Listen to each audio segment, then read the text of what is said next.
Coming to you from an undisclosed location somewhere deep in the heart of the Santa Monica Mountains, I'm your intrepid host, L.A. Marzulli, and this is On the Trail of the Nephilim. Hey folks, thanks for joining us here on the Trail of the Nephilim. We've been talking all week about this incredible site, Teotihuacan in Mexico. I was there only for one day and it was absolutely mind-blowing. And we'll discuss that and so much more after a word from our sponsor, Noble Gold. If you've been keeping up with the news, or even if you haven't, you might have heard the word tapering being used a lot.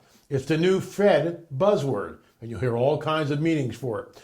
But what it really means is this: Washington has to repay around $30 trillion it's borrowed. Guess where that's coming from? You got it, your pocket. Janet Yellen said we'd never see another financial crisis in our lifetime when she first ran the Fed. Now, just 4 years later, she's warning of a catastrophe, and here we are.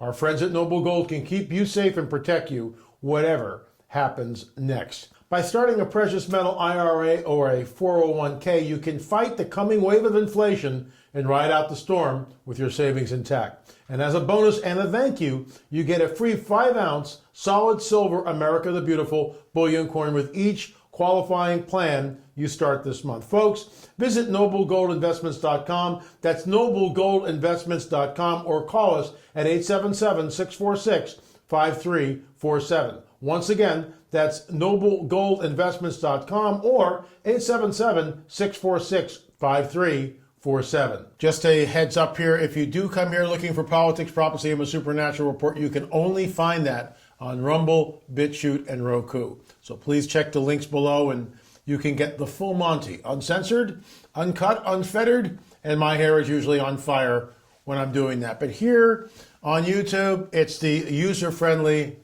On the Trail of a Nephilim, and maybe that's not so friendly to some people either. But moving right along, this is Teotihuacan, largest pyramid in our hemisphere. Absolutely incredible, and this is sort of a review before we get into some new stuff. Look at the people on the pyramid, they're ants. And remember, the entire pyramid in its heyday was more than likely covered with white plaster, all right, about 4 inches thick. Some of it still remains, and I'll show you that in just a little bit. This is the back side of that pyramid. In other words, you're looking at pretty much the front here, but I walked around the back, there was no one there. Nobody was there except an archaeologist who came out of this tunnel. And I asked him, I said, how far does this thing go down? And he allowed me to go up to the door and sort of film down a little bit, but I was so nervous, I don't think I got anything on camera, and I have not been able to find that file. There was some other stuff going on, but I won't get into that. But it was absolutely amazing to peer into this tunnel, which just went down, down, down, and of course I couldn't see the bottom of it. It's amazing how these people, archaeologists and certain elements of society, thank you, they can go into the tunnel, but the people can't. And it's just, and I get that. I mean, okay, it's a small tunnel, and how do you bring people in and out of that?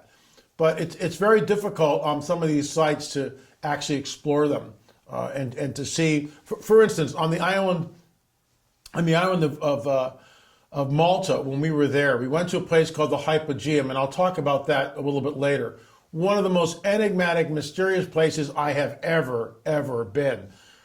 Bottom line is, they take about 15 people at a time. That's it.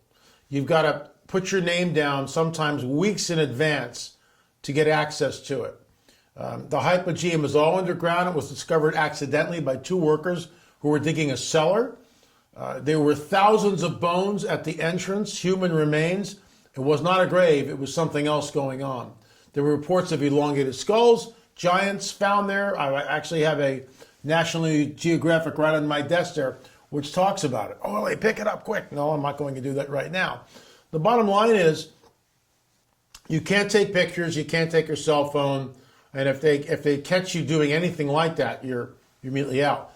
And of course, you only go to a certain part or certain parts of the Hypogeum. So once again, and when you get there, they make this big deal about there's no giants, no elongated skulls, everything you see here, keep moving on. Why do they care so much when the article written in Nat Geo, which I have sitting right on my desk, tells a completely different story.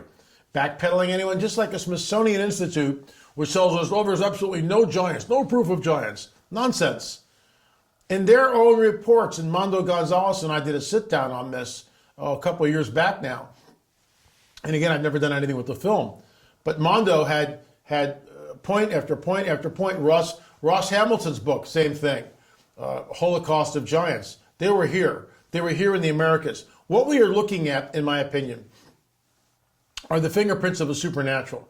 What we see here, just in this one shot, the backside of the pyramid, it's Nephilim architecture, fallen angel technology on some level. Where does the geometry come?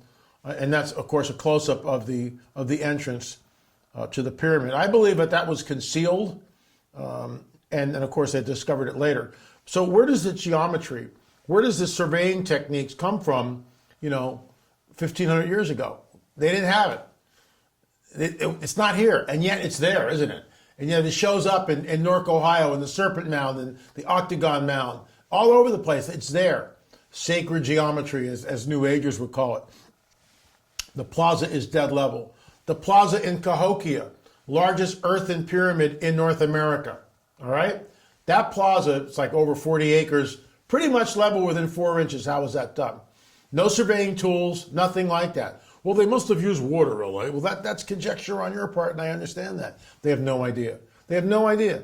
And originally they said, well, it must have taken 300 years for Native Americans to build Cahokia. Now they're kind of going, new tests with the pollen and everything else shows it's about 20 years or less. Look, folks, we are looking at something, when you look at this plaza, that doesn't make any sense. And there's a really good shot of the plaster right there. You can see how thick it is, pretty much in the middle of a screen. And you can see it's about 4 inches thick. I mean, that in itself, the entire city must have just been mind-boggling. When the sun hits it, all that white plaster, like the Great Pyramid, with the casing stones on the Great Pyramid, which were limestone originally, and some of them are still there at the base, but most of them are gone. They just chipped them off and took them and made other structures with them. Ridiculous. But when the Great Pyramid at Giza was fully functioning, and I believe it was not a tomb, it was something else. We'll get into that maybe later on another show, because that's a really deep dive when you get into the Great Pyramid. I've never been there, so I'd rather talk about places that I've actually been. So when you're here, or going back to the Great Pyramid, the casing stones, that thing just must have gleamed. It must have been brilliant, like a jewel, on the banks of the Nile, thousands and thousands of years ago. Well, the same thing's happening here at Teotihuacan. That plaster, that white plaster on the face of the pyramid must have been incredible. Pre-Hispanic city of Teotihuacan, the holy city of Teotihuacan, the place where the gods were created, or the place where men become gods. How's that? It's situated 50 kilometers northeast of Mexico City, built between the 1st and 7th centuries AD. I'm not even sure about that date. They make these dates, but, they change them a few years later in a lot of instances. Like, for instance, originally Corral was thought to be a couple of thousand years old. Well, they went back and looked at it and they went, oh my gosh, it's 5,000 years old. And I talked about Corral because I'm going to bring it up again here. In particular, the temple of Quetzalcoatl, the pyramid of the sun and the moon, laid out on geometric and symbolic principles. Look, where did this come from? And no one asks that question. I do, because I want to know. I mean, if you've got geometry and you know geometry, you're going to pass that down. We have geometry here. Of course, it's not taught in our schools now, right? But the bottom line is, in modernity, everything, calculus, geometry, all this is used in modern day building techniques. Well, guess what? It was used here. And yet, there's no trace of it. Why wasn't it handed down? Why is it that Native Americans did not know geometry, did not know trigonometry, and yet all these sites like the Octagon Mound, the Great Circle Mound in Newark, Ohio, same thing happening there? Why is it that geometry, advanced geometry, is being used? And also knowledge of the solstices and the equinoxes and the 18.5-year lunar cycle. I keep talking about these things because it's in my wheelhouse, because these are questions that are not answered by modern day archaeologists. They'll say something, well, they had it, so that means that they discovered it and that's the end of it. Well, no. That's not going to wash. This is incredible. And moving on, the oldest city in the Americas, Corral. There it is. Why the pyramid? Look at that slide, and then look at this. Look at the steep pyramids. And the pyramids at Corral were all constructed at the same time. Every single pyramid that you see here in this slide, the entire site was constructed at the same time. So they just didn't build one pyramid over here and then wait a little bit and build, until that one was finished and move on. No, they built them all at the same time. And there's no pre-existing culture in Corral. It's not there. The whole thing just rises up on the plateau. You can see to the right of the screen the river that runs there, and everything is very verdant on the right. To the left, it's a total desert. It's just bizarre how that works. And the city's abandoned. Oh no, by the way, there was human sacrifice discovered there, just like in Teotihuacan. So I just want to show you what this looks like here in this film. And you can see that it's in a great state of disrepair. And I apologize for the computer is not running the way it should. It should be a lot smoother, but there's a shot right there of one of the pyramids. No pre-existing culture. No pre-existing culture. You're looking at advanced geometry, advanced mathematics, advanced building techniques, knowledge of the precession, knowledge of the solstices, the equinoxes. How was it done? How was it done? And look at this. Look at these pyramids, especially that one right there, right? And when I was there the first time, I looked at my guy and I went, this reminds me of Teotihuacan. He said, yes, there are similarities, but this is far older. And I get that. So there's Mondo Gonzalez. It gives you a perspective of just how much effort it takes to build something like this. And we're supposed to believe basket full of earth and something. We're looking at something else, and I don't know what that is. I don't know. I don't know how it was constructed. And we talk about this in the whole series. One basket full of earth, to build, let's say, Poverty Point, which is the second largest pyramid in the Americas. Think about 390,000 tons of earth. That's a lot of earth, okay? A lot of earth. Well, one basket, all right? One basket carried takes about 20 minutes to dig and carry to the site, one basket. To build Poverty Point, it's about 27 million single baskets of earth. And that's just one mound found in the United States. So moving right along, once again, this is Teotihuacan. Look at the step pyramids here. And then let's go back to this. Corral, the oldest city in Americas, the same thing. And I remember talking to my guide when I got to Corral. I said, this looks a lot like Teotihuacan, as I said earlier. And he said, yes, but it was built thousands of years before. In my opinion, and this is the dead giveaway, this picture of the plumed serpent, the dragon. Let's call it what it is. It's the dragon. And who is the dragon? Oh, and get this. Where is this? This is down in Peru, right? So here we have the dragon in Teotihuacan, and here the same guy, pretty much, same dragon, where? In Peru. Folks, this is serpent. This is serpent iconography. This is dragon iconography. This is the fingerprints of the fallen cherub. And this is why, without a supernatural worldview, you can never come to the truth. You just can't. You can go around and around. You can realize and come up with theories and everything else. But the moment we plug in a supernatural worldview, everything changes. And that's what all that review, just to get to this point, and this is the point of this presentation today, that without a supernatural worldview, without an understanding of the cosmic battle that rages all around us, with the book behind me, Countermove, how the Nephilim returned after the flood. Jesus warns us that it'll be like the days of Noah when he returns. If this isn't like the days of Noah, I don't know what is. And that's why, of course, our whole UFO segment, which will follow this, and we talk about the idea that these entities are back, that hybrids are being created. We show that in the film. Nephilim is a hybrid entity, part fallen angel and then human. So you get this unholy cross between the seeds. Why? Because in Genesis 3:15, as Gary Stearman says, it's all about the seed. The seed of the serpent, the offspring of a serpent, the offspring of a serpent. When was the last time you heard that? At your local church, because they stay away from it, because it's too horrific for most people to even get their minds around. But it's true. And this is why there's such, when people talk about abductions and seeing hybrid beings and sperm being taken and ovum being taken, it's like, oh my gosh, my head's going to explode. And I get that. I totally understand that. But we have to understand that this is going on. That's why the film, and I'll get to that in just a little bit, I'm kind of cross-pollinating here, as it were. But that's why it's so important to understand that when Jesus says it will be like the days of Noah, so it will be at the coming of the Son of Man.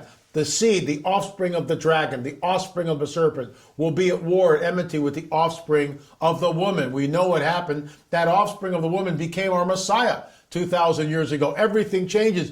Without a supernatural worldview, without a grasp of the biblical prophetic narrative, one can never come to an understanding of what they're looking at with things like Teotihuacan or the Pyramids of Corral or the Great Pyramid in Egypt. It's impossible. Anyway, folks, thanks so much for watching. Next week, we'll pick up again and talk about all of this. You can download for free the UFO film. But if you want to watch all 7 of On the Trail of the Nephilim, you got to pay for it. But it's a great deal. So go to streaming.lamarzulli.net, streaming.lamarzulli.net. When you purchase this stuff, it keeps us on the trail. And that's why I love what I do. That's why we're doing this special series. And of course, Studio 2 is over there with Politics, Prophecy, and the Supernatural Report. Our mission statement is to expose the deception of the prince of the power of the air and to herald the return of the King Jesus. And I think we did that pretty much. We sort of did a deep dive on Teotihuacan and linked it back into Corral Canyon. More about that in the upcoming weeks.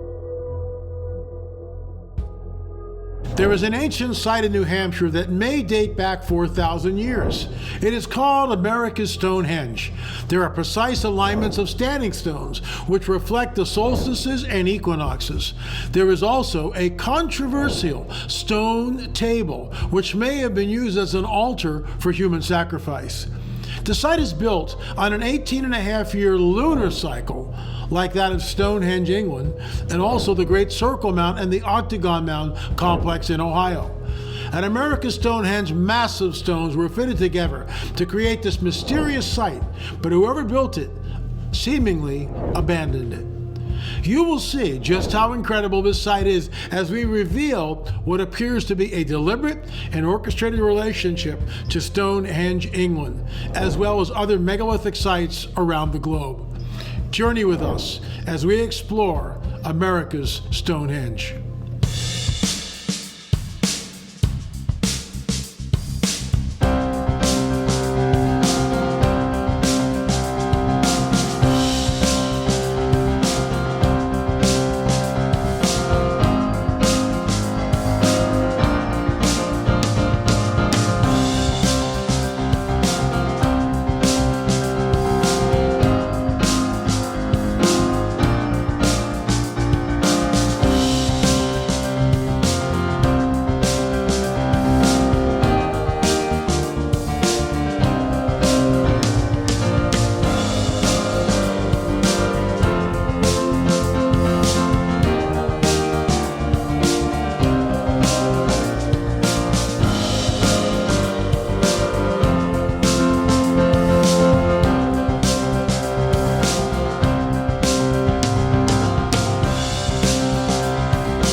There is our saucer-shaped disc, the classic UFO, now called UAP. We just change the verbiage and make that socially acceptable, culturally acceptable. Unidentified aerial phenomena, you can say that, but if you say UFO, you're a tinfoil hat wearing guy. So Pentagon UFO unit in the Spotlight report mentions off-world vehicles not made on this earth. Remember, when Bob Lazar in the 90s came forward, and he did this in Vegas, he was a whistleblower, and talked about disc-shaped crafts at Area 51. Okay?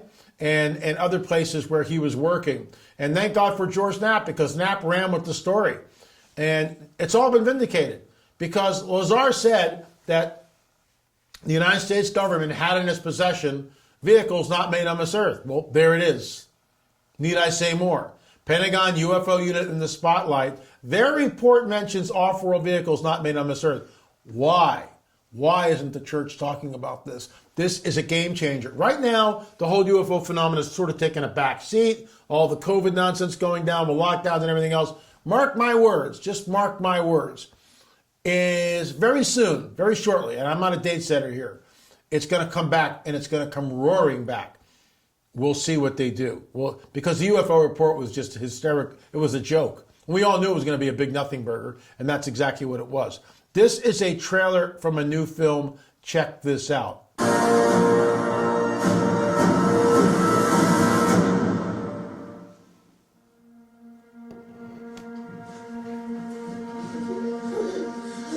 Wake up, monster!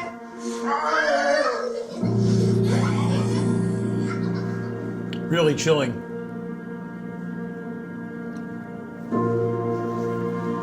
There's a reason we're all put on this earth. One purpose to everything.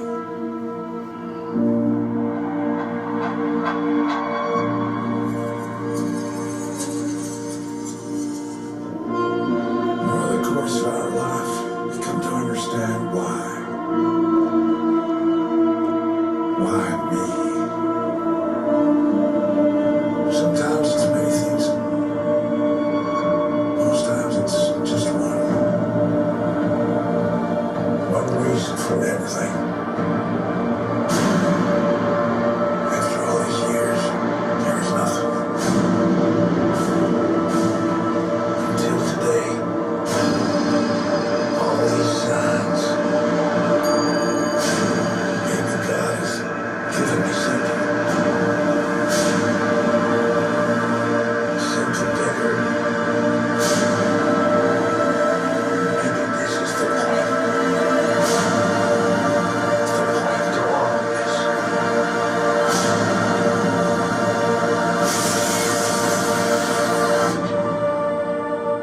We would finally have our stand.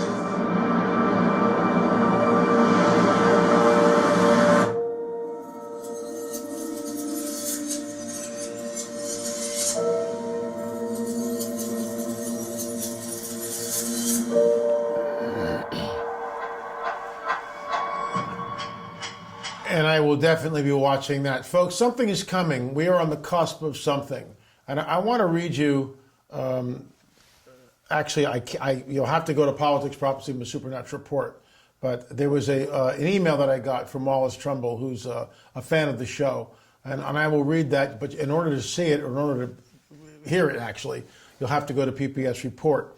But Jesus warns us that even the elect would be deceived if that were possible. A dire warning from our Lord and Savior for those of us who are Christians and believe that he did walk the earth and he did die for our sins, the sins of humanity, and he is coming back at some point. And I truly believe that.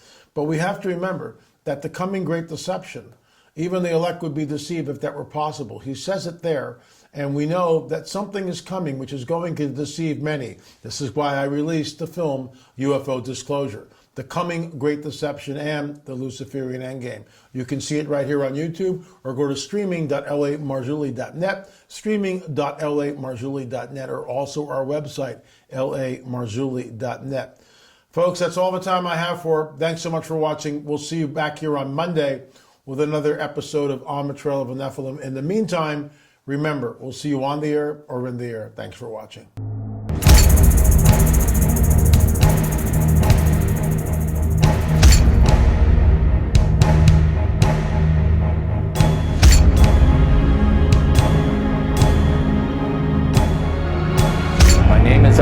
Matthews, I've seen a UFO. I've seen a UFO. And I saw a And I saw a UFO. UFO. A UFO.